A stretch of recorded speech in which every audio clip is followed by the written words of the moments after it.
មើលក្នុងសួនកាក្រុមចំនួនរីស្រងអងចាតើស្រងជីវ៉ាអូនប្រាថ្នាបុព្វាអ្វីដែរ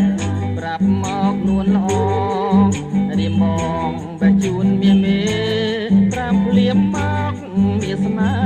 កុំឆ្លើយថាទេណាស្រី